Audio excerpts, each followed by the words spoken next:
আসসালামু আলাইকুম, সবাইকে স্বাগতম জানাচ্ছি তারেক একাডেমিতে। আমি তারেক আছি আপনাদের সাথে। আজকের ফটোশপ ক্লাসে আমরা দেখব এরকম একটি বিজনেস কার্ড ডিজাইন করা এবং কিভাবে এরকম একটি বিজনেস কার্ড ডিজাইন করতে হয়। এখানে মূলত দুইটি পার্ট আছে, ফার্স্ট পার্ট এবং সেকেন্ড পার্ট। তো চলুন প্রথমে আমরা এটি নতুন ফাইল ওপেন করে নিই। তো প্রথমে আমরা নতুন একটি ডকুমেন্ট ওপেন করে নেব, ব্ল্যাঙ্ক ডকুমেন্ট। ফাইলে ক্লিক করার পর নিউয়ে ক্লিক করছি। নিউয়ে ক্লিক করার পর আমরা আমাদের এখানে পার্ট 1 আমরা লিখে রাখি, এখানে লিখে রাখছি পার্ট 1। এরপর হচ্ছে ওয়াইট আমরা এখানে রাখছি 3.5, ওয়াইট আমরা রাখবো 2, রেজলিউশন এখানে রাখবো 300, কালার মোড আমরা সিলেক্ট করবো CMYকে। এরপর ওকে লেখাতে ক্লিক করছি, আমরা একটি ব্ল্যাঙ্ক ডকুমেন্ট পাবো। এরপর আমরা রেক্ট্যাঙ্গেল টুল সিলেক্ট করব। আমরা এখান থেকে একটু রেক্ট্যাঙ্গেল নেব। রেক্ট্যাঙ্গেল নেওয়ার পর উপরের এই কর্নার থেকে আমি একটু জুম করে নিচ্ছি। তো উপরের এই কর্নার থেকে শুরু করে এই কর্নার পর্যন্ত নিয়ে আসবো এবং হচ্ছে মিডিল পয়েন্ট পর্যন্ত আমরা নামাবো এবং এর কালার আমরা ফিল কালার চেঞ্জ করব। ফিল কালারে ক্লিক করে নিচ্ছি। ফিল কালার আমরা এখান থেকে রাখছি এই কালারটি। ওকে, ফিল কালার চেঞ্জ করার পর স্ট্রোকটাকে আমরা নান করে রাখবো। এরপর কন্ট্রোল টি প্রেস করে ফ্রি ট্রান্সফর্ম টুল সিলেক্ট করে আমরা এটিকে জুম করে নেব। আমরা জুম করে নেওয়ার পর অ্যাডজাস্ট করে বসিয়ে নেব। সবগুলো কর্নার যেন ঠিকঠাক থাকে সেই কর্নারগুলোকে আমরা অ্যাডজাস্ট করে বসিয়ে নেব। যেমন এই কর্নারটিকে বসিয়ে নিচ্ছি। সব দিকে ঠিকঠাকভাবে বসানোর পর আমরা আবারও রেক্ট্যাঙ্গেলে ক্লিক করব। রেক্ট্যাঙ্গেলে ক্লিক করার পর এখান থেকে আমরা নিচ্ছি ইলিপস টুল। ইলিপস টুল নেওয়ার পর মিডিল পয়েন্টে আমরা মিডিল বরাবর আমরা এখানে একটা শিফট প্রেস করে আমরা এটাকে ড্র্যাগ করে নেব এবং মুভ টুল ব্যবহার করে আমি এটাকে মিডিল পয়েন্টে রাখার চেষ্টা করব। আমি এটাকে মিডিল পয়েন্টে রাখবো। মিডিল পয়েন্টে এটা আছে। আর এই শেপের কালারটি আমরা রাখবো হোয়াইট কালার। আমরা এখানে ক্লিক করছি। ক্লিক করার পর ফিল কালারে ক্লিক করে ফিল কালার আমরা এখান থেকে সিলেক্ট করছি হোয়াইট। এরপর ওকে লেখাতে ক্লিক করছি। তবে এর স্ট্রোকটাকে আমাদের সিলেক্ট করতে হবে। আমরা স্ট্রোক কালার আমরা দিতে পারি। আমি এখান থেকে স্ট্রোক কালার সিলেক্ট করছি। স্ট্রোক কালার আমরা এখান থেকে রাখবো ব্ল্যাক। আমি এই ব্ল্যাক কালারটা রাখছি। স্ট্রোকের সাইজ আমরা এখান থেকে রাখবো 2 এবং ব্ল্যাক কালার রাখছি। স্ট্রোকের সাইজটাকে রাখতে হবে 2 এবং ব্ল্যাক কালার রাখতে হবে। আর ফিল কালার আমরা এখান থেকে হোয়াইট করেছি। এরপর আমরা আবারও রেক্ট্যাঙ্গেলে ক্লিক করছি। রেক্ট্যাঙ্গেল টুল নিব। রেক্ট্যাঙ্গেল টুল নেওয়ার পর আমরা এখান থেকে ড্র্যাগ করে ধরে এই কর্নার পর্যন্ত নিয়ে এসে আমরা ঠিক নিচের এরিয়া পর্যন্ত এখান থেকে মিলিয়ে নেব। কন্ট্রোল টি প্রেস করব। কন্ট্রোল টি প্রেস করে ফ্রি ট্রান্সফর্ম টুল সিলেক্ট করে নেব। আর প্রথমে আমি এখান থেকে স্ট্রোকটাকে আগে অফ করে দিচ্ছি। স্ট্রোকটাকে আমরা অফ করে নেব। কন্ট্রোল টি প্রেস করে ফ্রি ট্রান্সফর্ম টুল সিলেক্ট করে নেব এবং জুম করব। জুম করে এই এরিয়াগুলোকে ঠিকভাবে বসিয়ে নিতে হবে। তো এখানে এই নিচে মূলত আমরা একটি সাদা শেপ ক্রিয়েট করেছি। এরপর আমরা আবারও রেক্ট্যাঙ্গেলে ক্লিক করছি। রেক্ট্যাঙ্গেলে ক্লিক করার পর আমরা এখান থেকে পলিগন টুলে ক্লিক করব। এই পলিগন টুল নিয়ে নিচ্ছি। পলিগন টুল নেওয়ার পর আমরা এখানে পলিগন টুল সিলেক্ট করে নেব। ঠিক এভাবে আমরা পলিগন টুলটাকে ড্র্যাগ করে নেব। একটু জুম করে নিচ্ছি, বড় করে নেব। মাঝখানে এটাকে রাখবো। ঠিক এই মাঝখানে বরাবর রাখতে হবে। এই লাইনটা সোজা থাকতে হবে। মিডিল পয়েন্টে রাখা হয়ে গেলে আমরা এই শেপটাকে সিলেক্ট করে নেব। এখানে ক্লিক করছি শেপে। স্ট্রোকে ক্লিক করব।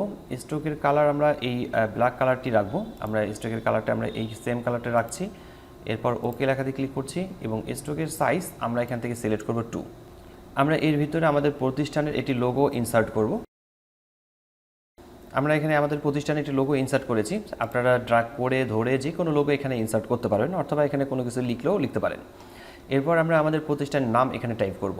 টাইপ টুল সিলেক্ট করছি। টাইপ টুল সিলেক্ট করার পর আমরা এই লেখা একাডেমি লেখাটিকে সিলেক্ট করে নেব। ফন্ট কালার আমি এই রেড কালার রাখবো। ওকে, চেক মার্কে ক্লিক করছি। মুভ টুলসে ক্লিক করার পর এই লেখাটিকে মিডিল পয়েন্টে আমি নিয়ে আসবো। এরপর অল্টার প্রেস করে এই লেখাটিকে আমরা আবারও একটু কপি করে নিচ্ছি। টাইপ টুল সিলেক্ট করে নেব। টাইপ টুল সিলেক্ট করার পর এই লেখাটিকে সিলেক্ট করব। এরপর আমি এখানে লিখছি বিজনেস কার্ড। আমরা সবগুলো লেয়ারকে সিলেক্ট করব। সিলেক্ট করার পর গ্রুপ করে নেব। গ্রুপের নাম আমরা রাখছি এখানে ডাবল ক্লিক করে রাখছি পার্ট 1। আর এরপর আমরা পার্ট 2 তৈরি করব। তো পার্ট 2 তৈরি করার জন্য আমরা প্রথমে ইমেজে ক্লিক করছি। ইমেজে ক্লিক করার পর ডুপ্লিকেটে ক্লিক করছি। ডুপ্লিকেটে ক্লিক করার পর আমরা এখানে নাম দিয়ে দিচ্ছি পার্ট 2। এখানে পার্ট 2 ওকে লেখাতে ক্লিক করব। তো এখান থেকে সবগুলোরই দরকার নেই। আমরা এখান থেকে সবগুলোই রাখবো না। আমরা মূলত এই লেখাগুলোকে ডিলিট করব। আমরা গ্রুপটাকে আনগ্রুপ করে নিচ্ছি। আনগ্রুপ লেয়ার করে নিচ্ছি। এরপর হচ্ছে এখান থেকে বিজনেস কার্ড লেখাটিকে ডিলিট করে দিই। তারেক একাডেমি ডিলিট করছি। এখান থেকে সবগুলি ডিলিট করছি, শুধুমাত্র এই রেক্ট্যাঙ্গেল শেপটা থাকবে। কন্ট্রোল টি প্রেস করে ফ্রি ট্রান্সফর্ম টুল সিলেক্ট করব। এবার হচ্ছে শেপটাকে নিচের দিকে নামাচ্ছি। এরপর এখান থেকে ঠিক এই জায়গায় এনে ছেড়ে দিচ্ছি। আমরা এটাকে এই এতটুকু পর্যন্ত রাখবো। এরপর আমরা আবারও রেক্ট্যাঙ্গেলে ক্লিক করব। রেক্ট্যাঙ্গেলে ক্লিক করার পর এবার আমরা রাউন্ডেড রেক্ট্যাঙ্গেল টুল সিলেক্ট করব এবং রেডিয়াস এখান থেকে 100 রাখতে হবে। আমরা এখান থেকে রেডিয়াস সিলেক্ট করব 100। আমরা এখান থেকে রেডিয়াস 100 রাখবো। এরপর আমরা মাঝখান থেকে ধরে আমরা এরকম একটি শেপ ক্রিয়েট করে নেব। আমি ঠিক এরকম একটি শেপ ক্রিয়েট করে নিচ্ছি। মুভ টুলসে ক্লিক করার পর এটাকে আমরা মিডল পয়েন্টে রাখবো। কন্ট্রোল টি প্রেস করে ফ্রি ট্রান্সফর্ম টুল সিলেক্ট করে নিচ্ছি। এবার হচ্ছে আমরা এটাকে একটু বড় করে নেব। ঠিক আমি এভাবে একটু বড় করে নিচ্ছি, নিচের দিক থেকে নামাই নেব। মিডল পয়েন্টে রাখতে হবে, আমাদেরকে এটাকে মিডল পয়েন্টে রাখতে হবে, সেন্টারে রাখার চেষ্টা করতে হবে। এরপর চেক মার্কে ক্লিক করছি। আমরা এই ফিল কালার আমরা এখান থেকে করব হোয়াইট। আমরা এখান থেকে কালার আমরা হোয়াইট সিলেক্ট করছি। ফিল কালার থাকবে হোয়াইট এবং স্ট্রোক কালার আমরা স্ট্রোকে ক্লিক করছি। স্ট্রোক কালার আমরা এখান থেকে রাখবো গোল্ডেন কালার অথবা যে কোনো কালার আপনারা রাখতে পারেন। আমি ঠিক এই কালারটি রাখছি এবং স্ট্রোকের সাইজটি থাকবে 1। আমরা এখান থেকে স্ট্রোকের সাইজ রাখবো 1। এরপর আমরা আবারও রেক্ট্যাঙ্গেলে ক্লিক করব। রেক্ট্যাঙ্গেলে ক্লিক করার পর এখান থেকে আমরা একটি ইলিপস টুল নিচ্ছি। এই জায়গায় আমরা একটি ইলিপস টুল তৈরি করব। এই যে ড্রাগ করে নেব, আমি এখান ঠিক এভাবে তৈরি করে নিচ্ছি। এরপর চেক মার্কে ক্লিক করছি। এই ইলিপসের ভিতরে এর স্ট্রোকটাকে আমরা অফ করব। এর উপরে আমরা আমাদের প্রতিষ্ঠানের যে ওনার আছে ওনার ছবি এখানে ইনসার্ট করব। আমি আমার ছবিটাকে এখানে ইনসার্ট করছি। তো এখানে আমরা একটা ছবি ইনসার্ট করেছি এবং এই ছবিটার উপর রাইট বাটন ক্লিক করে এই ছবিটাকে নিয়ে আসার পর আমরা ছবিটি যে কোনো একটা ছবি ইনসার্ট করার পর রাইট বাটন ক্লিক করার পর আমরা ক্রিয়েট ক্লিপিং মার্কস করে নেব। আমরা এই ছবিটিকে অ্যাডজাস্ট করে বসিয়ে নেওয়ার পর চেক মার্কে ক্লিক করছি। এরপরে আমাদের কাজ হচ্ছে এই প্রতিষ্ঠানের ওনারের নাম লিখতে হবে। এরপর হচ্ছে ওনার ডেজিগনেশন লিখতে হবে। এরপর ফোন নাম্বার এবং হচ্ছে অন্যান্য তথ্যগুলো এখানে বসাতে হবে। আমি এই তথ্যগুলো এখানে পূরণ করে নিচ্ছি। প্রথমে টাইপ টুল সিলেক্ট করব। এবার আমি ফন্ট সিলেক্ট করছি, অন্য আরেকটি ফন্ট সিলেক্ট করব। এবার আমি Times new Roman font select করেছি। এরপর আমি এখানে টাইপ করব। প্রথমেই লিখব তারেক হাসান, আমি আমার নাম লিখছি।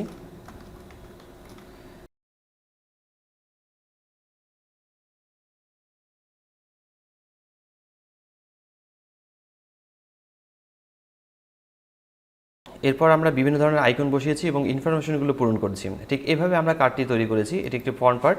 আমরা দুইটি পার্ট তৈরি করেছি, ঠিক এই পার্টটি এবং হচ্ছে আরেকটি পার্ট হচ্ছে এটি।